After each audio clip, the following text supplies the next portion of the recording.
Welcome to Social Aloe Ministries, where we are committed to glorifying God while exposing the devil. As you can see based on the title, this is going to be a Jamaican trip report. And it's based on my recent trip to Jamaica. This is not going to be a typical trip report, for example, someone comparing and contrasting like different airlines, like a Boeing 737, an Airbus A321, or an Embraer 175. All of which I traveled in, and I could have done a report about that. But no, these are some of the things that I encountered along the way. Some things that the Lord revealed to me that I feel led to share. In fact, I've been kind of busy today. And before coming on to do this recording, the Lord reminded me of a dream that I had. I'm like, I actually think that dream came true.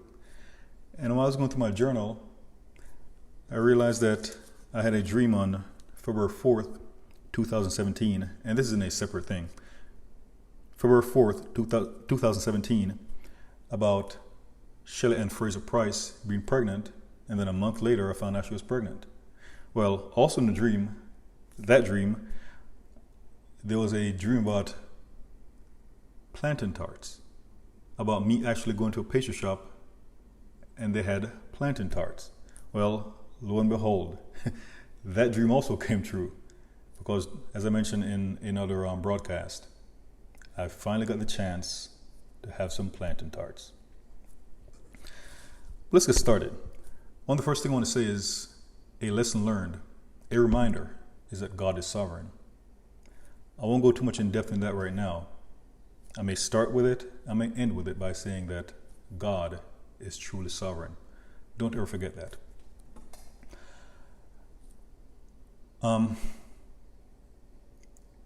The last time the Lord sent me to Jamaica in 2016, there was an incident with my luggage, almost where I had to decide if I'm going to go there or not.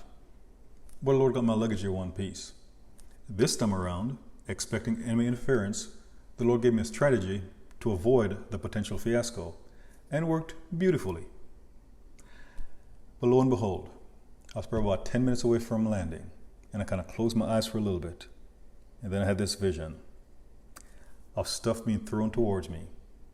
And I knew that where I was going, the enemy didn't like it. When the Lord sends you somewhere, you can expect resistance. But again, God is sovereign. And resistance comes in a lot of ways. So there are no incidents with my luggage this time. But I got there. And I'm waiting for the person to pick me up. Nothing. It was a few degrees hotter in Jamaica than here in the United States. And it was hot. And after waiting for a while, I prayed and I said, Lord, who's supposed to pick me up? Let them know exactly where I am.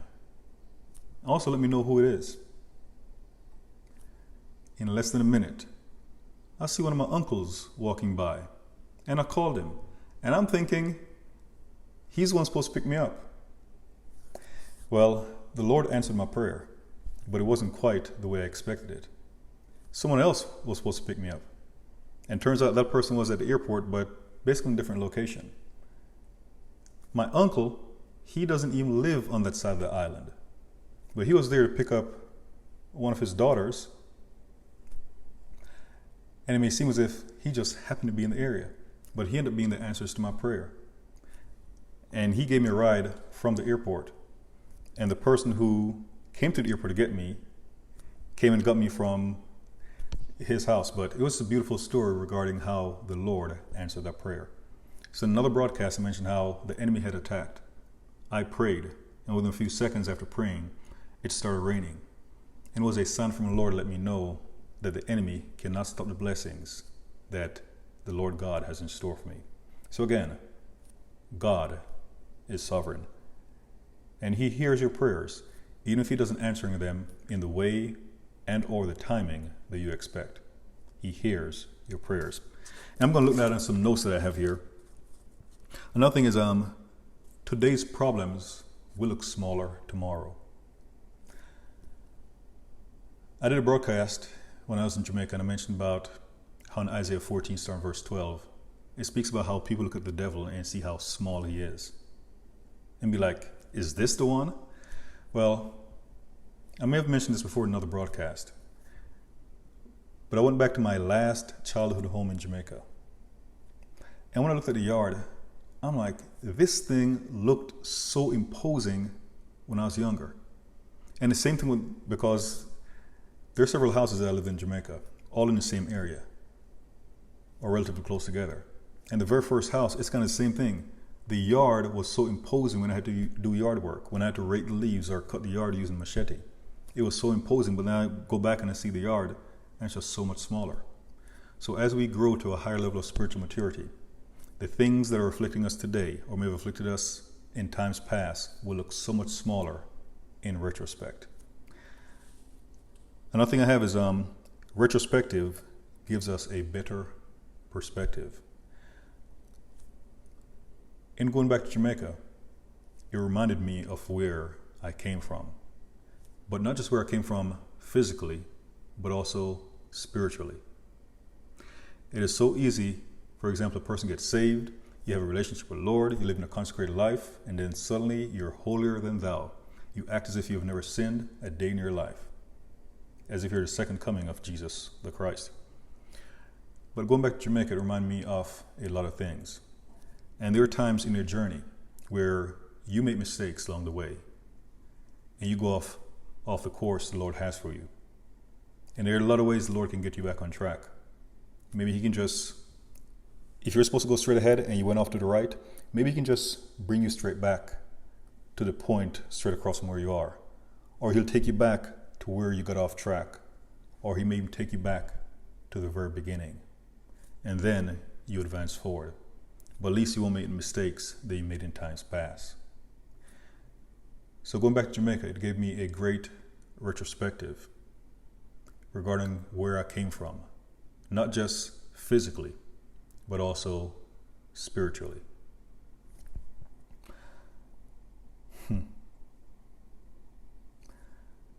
Another thing is, rules are most effective when they are followed.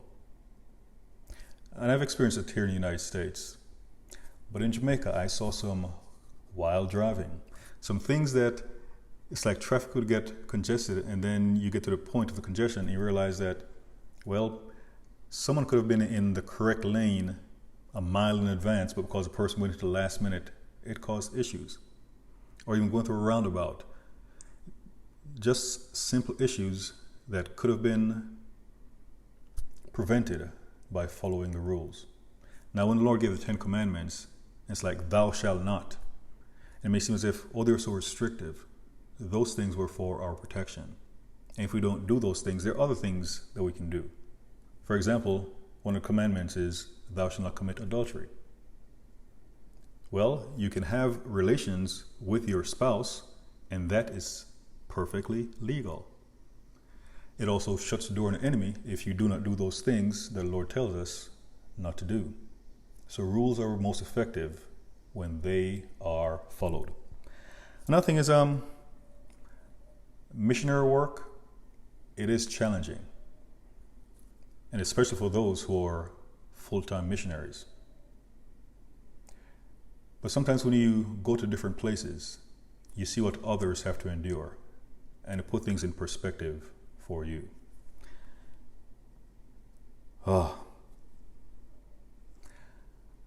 I was not on the internet much when I was in Jamaica. And a part of it is, I didn't have a lot of connectivity while I was in Jamaica. So the title of this little lesson learned is, life actually exists outside of the internet. I know, you may find that shocking, but yes, life exists outside of the internet. When I went to Jamaica, my phone was on airplane mode, so I couldn't send or receive messages, send or receive calls, and I had no issues. The internet, the house I was staying, they had all the devices connected to the internet, but the internet wasn't working. And I actually told one of my sisters, I'm blaming the Lord for this, why there is no internet connection. And there were times when I went to different places that I could connect to the internet, but for the most part, there was no internet connectivity.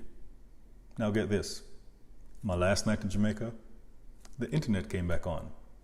So where I blame the Lord for the internet outage, I do believe it was Him shutting the internet down and actually caused me to spend more time with Him and also spend more time with people. Because even while on vacation, even while on assignments, there are times when the family that I don't get to see that much, that I was finally around them, I could have been distracted by the internet. That brings up another thing.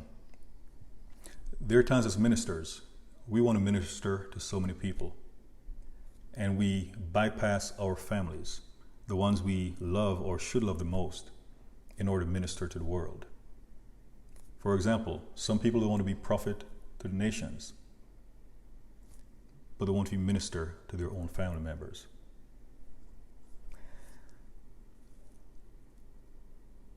Less is more. And I may include a video clip in this presentation, if you want to call it that. There was a spot in Jamaica that there were times I used to go for summer. It was a less developed area than I was in, but I actually enjoy life. I remember being in the house when they were actually installing electricity. So I remember growing up in the house and there was a outdoor toilet, or if it was at night, there was a chimney in the house. We use kerosene lamps, both in the house and, for example, if we're walking about at night. But we're close to a river, probably about a half or a quarter mile down a hill. There was a river, and I enjoyed swimming. I enjoyed the simplicity of life. I did get a chance to go there. And this ties into something else, which is your burdens get heavier the longer you carry them. I'll say that again. Your burdens get heavier the longer you carry them. In a lot of cases, people are holding on to things. And we need to cast our anxieties on the Lord. Let Him carry those things for us. Let Him take them from us. Let Him wash them away. Now on this day, I probably had about a 1.5 mile walk from one sister's home to another. And there was a possibility I could get a ride to my eventual location, which was where we usually go for summer, which is probably about 3 miles away. But I wasn't going to get a ride. So I ended up walking and actually doing some running. So I kind of ran down the hills and kind of walked on the flat. And I had a backpack on my back. When I got there, and one of my sisters had warned me about the heat, and probably about with 1.5 miles left, I truly felt the heat. And when I got to the location, I had a choice of going up the hill to the house where I was going, where I could get some food and something to drink, or I could go to the river.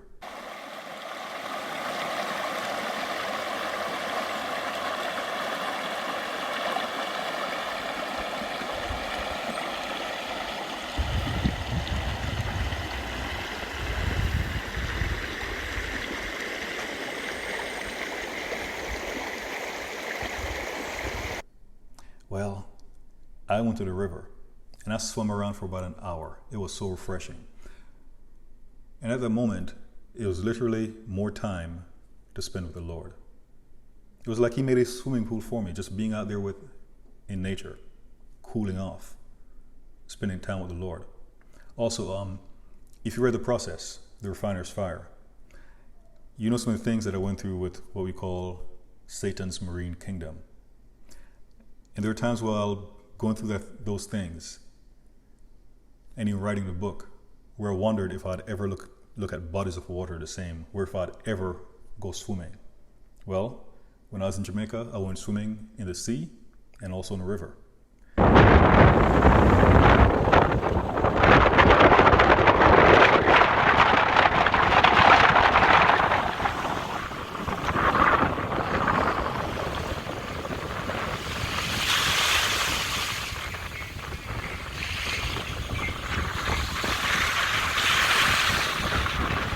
And by the way, I went to a place of a restaurant called Sharky's Restaurant.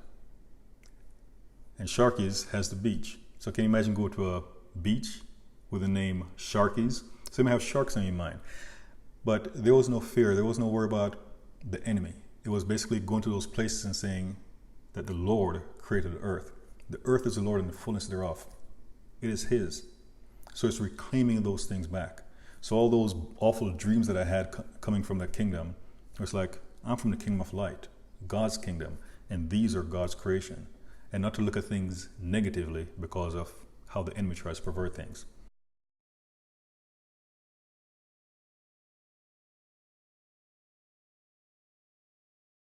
So it was great going to swim in the sea and also that day in the river. And it's like I didn't want to leave the river, but I finally went and I went to go eat. And I'll insert a video of that hill that I had to climb. So again, after walking for about 4.5 miles, swimming for about an hour or so, and then walking up that hill, but it was worth it. On the way back, I had my backpack. I really didn't take much else in my backpack from when I left. But coming up, all I had were 2 additional what you call breadfruit. And they're light. When I got back to where I started the journey, I gave some of my family members my backpack for them to see how heavy it was. And when I left the first house, I didn't recall my backpack being that heavy. Coming back up, I felt it because I had done a lot of activities. But I've been carrying the thing so long, it felt heavier. But then I gave some of my family members and they were like, whoa. I remember I gave it to one of my nephews and I was about to pull him over. I tried giving it to one of my niece and I was still holding on to it. And she couldn't even bear the full brunt of the load. But it just seemed as if the longer I carried that bag, the heavier it became. So there are times to get rid of things. When I was in Jamaica, 2 people told me the same thing. Different times, of course. And it was basically, stay close to the Lord and speak the things that He commands me to speak. It was amazing. And the house that I went to, the lady is like a mother to me. She has been a mother to me. And when I was leaving, she called me a soldier. Now, I got out of the military several years ago. Some people look at me and it's like, I may still look like a soldier. But now I'm a soldier in the army for the Lord. And it's different. But her calling me a soldier was a reminder that we are in a battle. And we have to endure hardness as a soldier for the Lord.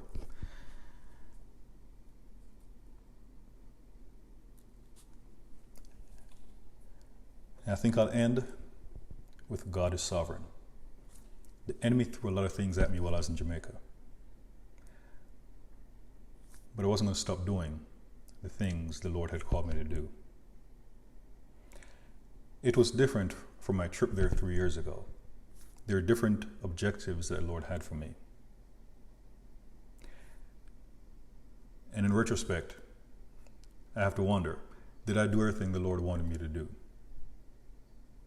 There are things I see where maybe I could have done this or said this, and I don't know. The Lord knows. One of the things I also know is that if He sent me there and I missed something, then either He will send me back or He could have sent someone else. Another thing, which is something I was working on today. There is a message the Lord has been working on me presenting since 2012. And one night when I was at the house, no internet, the Lord is ministering to me. And I realized a message that I have to give. And as of today, I wrote the message down.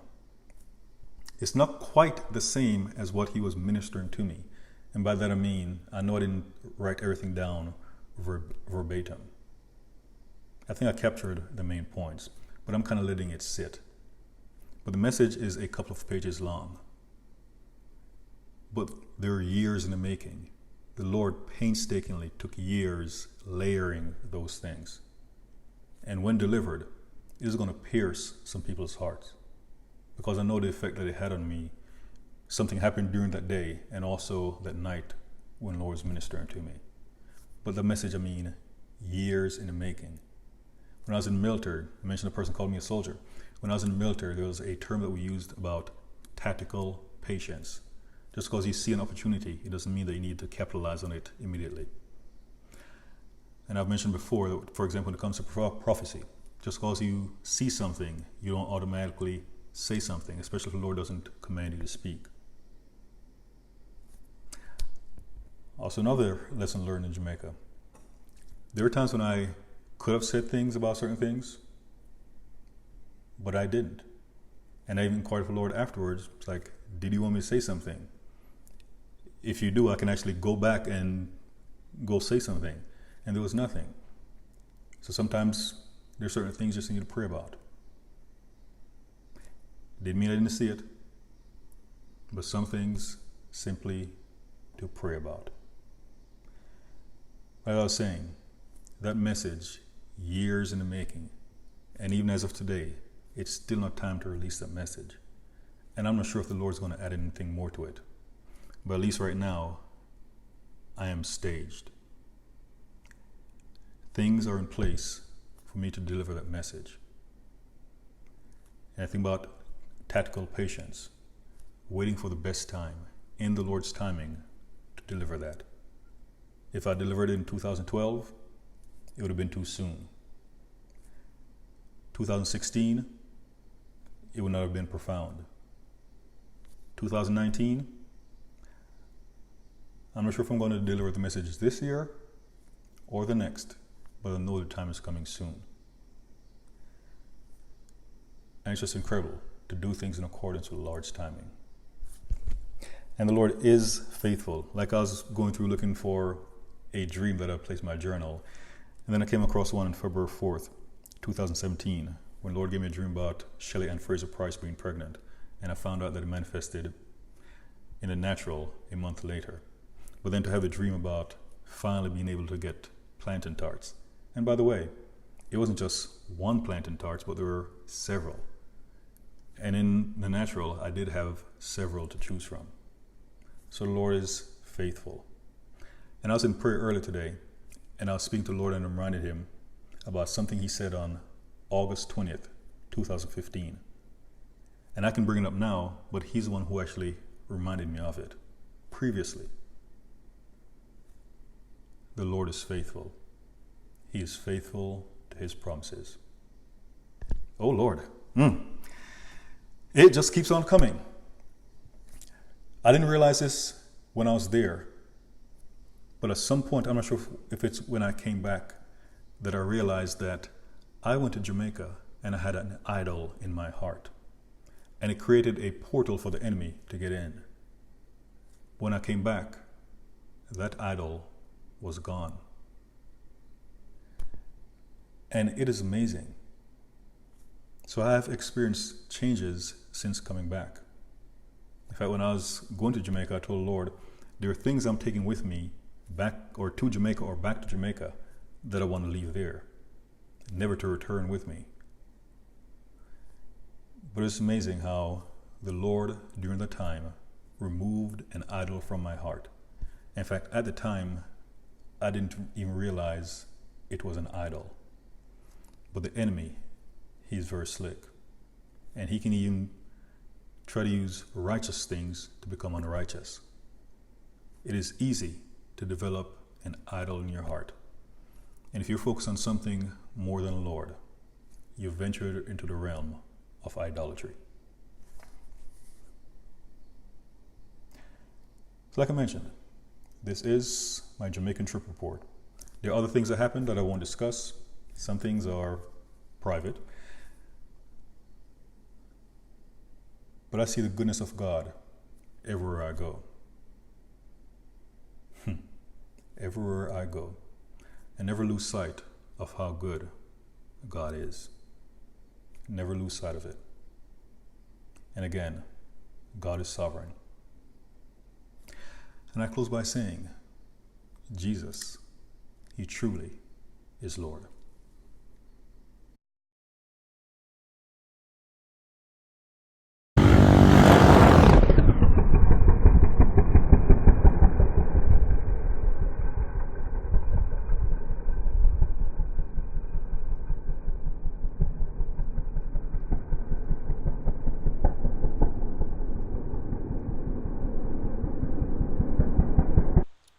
I am about to walk up this hill, and this is only a portion of it.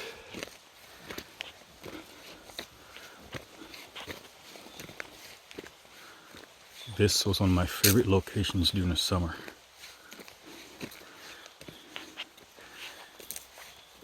It is where most of my sisters grew up, and I'm actually just coming from the river that's back down that way, and you can hear it.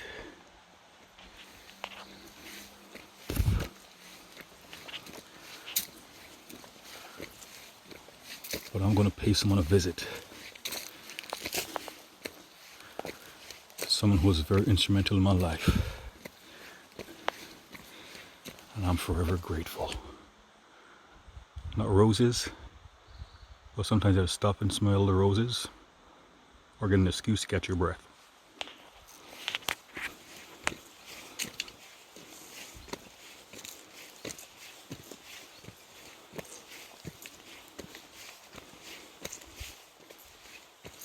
And by the way, I had to walk almost 3 miles from my last childhood home to get here. And I probably spent the last hour or so swimming in the river. And now I'm walking up this hill. Just maybe I'll be real tired tonight and I'll sleep like a baby. Maybe.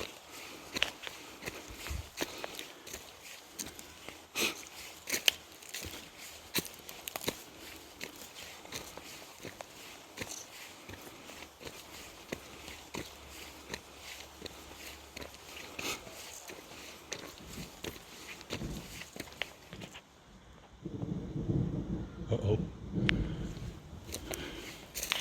It looks like it could rain. And quite frankly, could use it. That right there is somewhat of a shortcut. It takes us down to the main bridge. But either way, it's hill going up.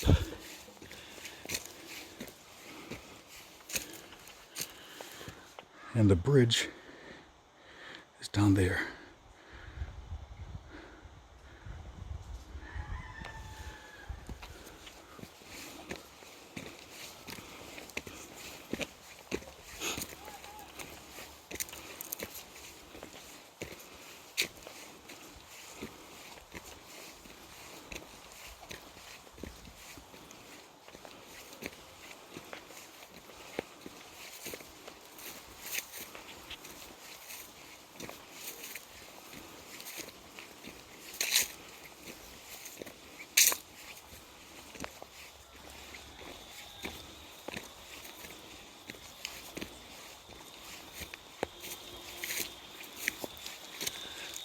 I may not sound that winded because I know how to control my breathing.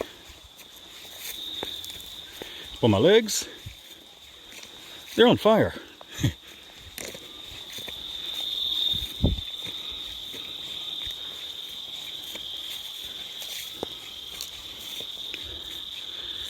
That is the site of the old kitchen.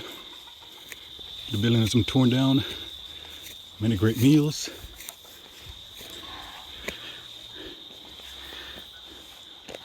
Many of us have stayed in this house. And that's where I'm going. And there she is.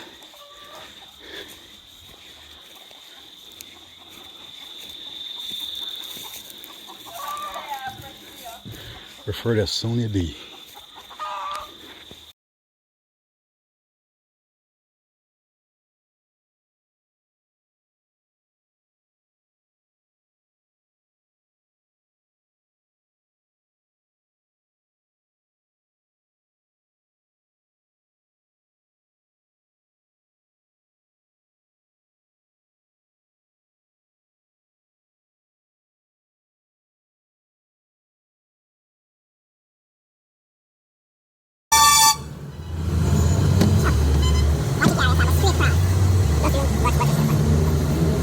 channel reaction.